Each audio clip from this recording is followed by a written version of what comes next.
In today's morning rounds, the American Heart Association says eating healthily is good for your cardiovascular health. But how about trendy diets like keto and intermittent fasting? February is American Heart Month, and our Dr. Tara Narula is here. Good morning, Tara. Thanks for being here. Thank you. Let's start with the keto diet, which is low carb, high fat. Very high fat.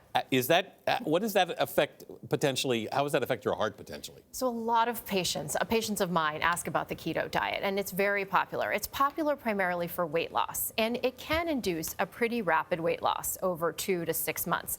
The issue is it's sustainable. Right. And the problem is when you're really limiting yourself to less than 50 grams of carbs, which is like 1 slice of bread or 1 apple, we find that over time, it's really not for a lot of people. And when you look out 1 to 2 years, any effects that it has on either weight or blood pressure or blood sugar seem to be similar to other low-calorie or low-fat diets.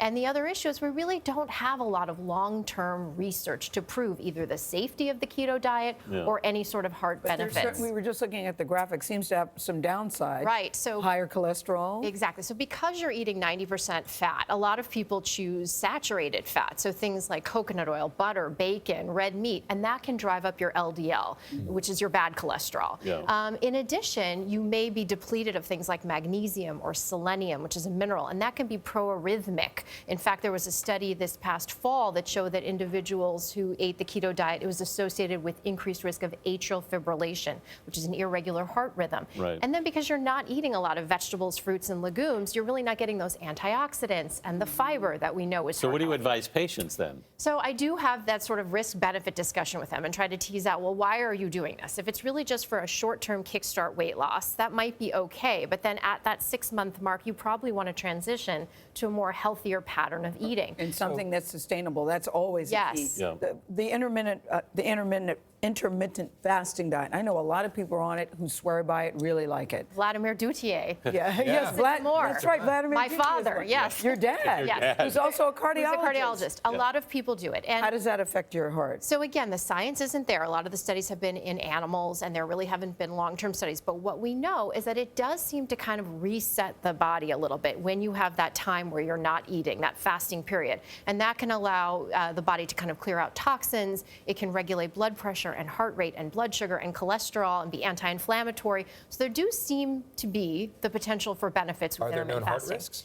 We don't really know, again, because we haven't really studied it long term. But you're essentially inducing a state of ketosis similar to the keto diet because you're allowing your body to break down fat. Because you only eat at certain times, So right? there's You different eat types, right? There's alternate day fasting. Yeah. There's sort of a fasting for time restricted feeding where you eat only for 6 or 8 hours during the day and then you don't eat. Yeah. for How is your 16 hours. dad, also a cardiologist, liking it? He likes it. I couldn't do it. It's very hard for me to skip breakfast, for example, in the morning. But a lot of people really do swear by it. And on this Heart Month, are there some diets that you say are excellent for your heart? So plant-based, all of my cardiology colleagues seem to be promoting, as That means I do. no burger, Tara. That means Impossible Burger, Beyond Burger.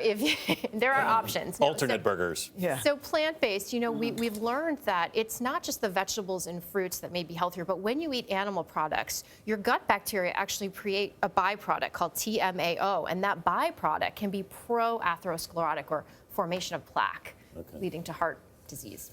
Okay. Okay. Okay. Gail's not happy, you, but Debbie thanks, Tara. Downer. The Mediterranean diet. Another Okay, really good. one. All right.